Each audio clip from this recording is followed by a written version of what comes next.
Assalomu alaykum, hurmatli ustozlar, qadrli ayollar, muhtaram onaxonlar va latofatli opa-singillar. Tabrik uchun so'z. Hurmatli aziz opa-singillar, ruxsatlaringiz bilan men universitetimiz rektorining bayram tabriklarini o'qib eshitiraman. Assalomu alaykum aziz ayollarimiz, qadrli professor o'qituvchilar, ishchi xodimlar, talabalar, magistrlar, doktorantlar, olim va ziyoli xotin-qizlarimiz. Sizlarning eng avvalo bahor va nafosat bayrami bo'lgan 8-mart xalqaro xotin-qizlar bayrami bilan samimiy muborakbod etaman. 8-mart xotin-qizlar bayrami hammamiz uchun mo'tabar va muqaddasdir.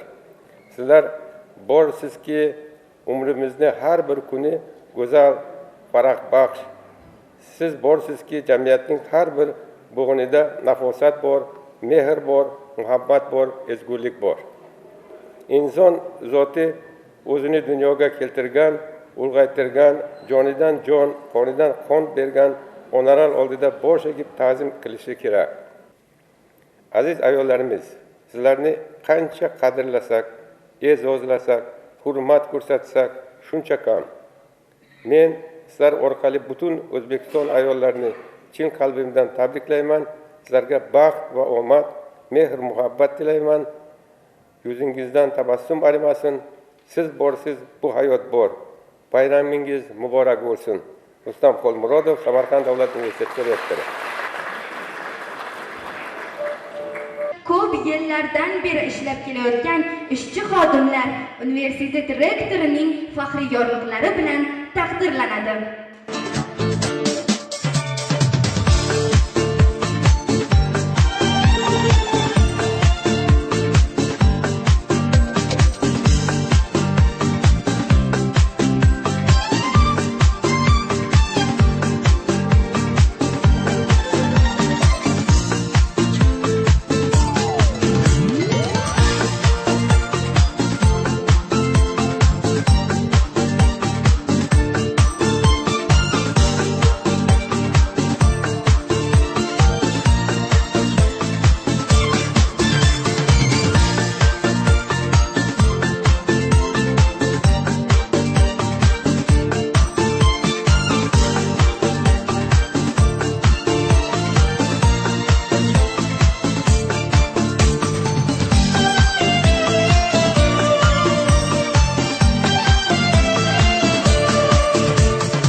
Go'zal kuy qo'shiqlardan iborat bayram dasturini havola etamiz.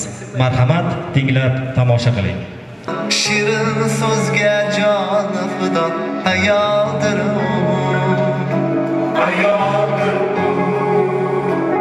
orzusidan kechib goho yori uchun qilgan vafo, hayodir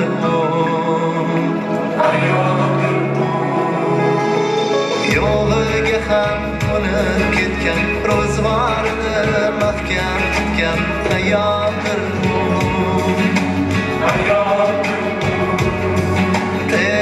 o'zi yetmay murodiga, farzandidan umid kutgan, ayoldir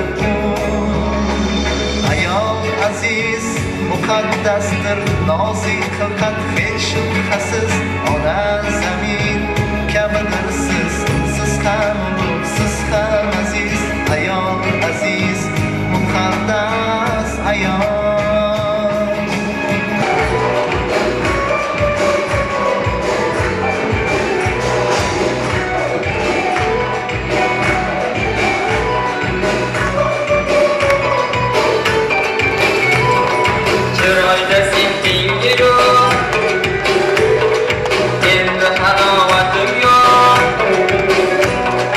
Bu nimaga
ermaklarning borar yeri sen.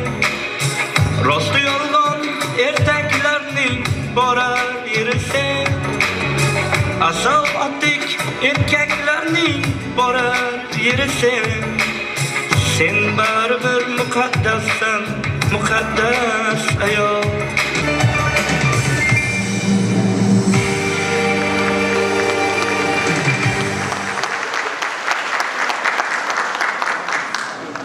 Muhtarama ustozlar, aziz opa-singillar, yana bir bor barchangizga bayram muborak bo'lsin.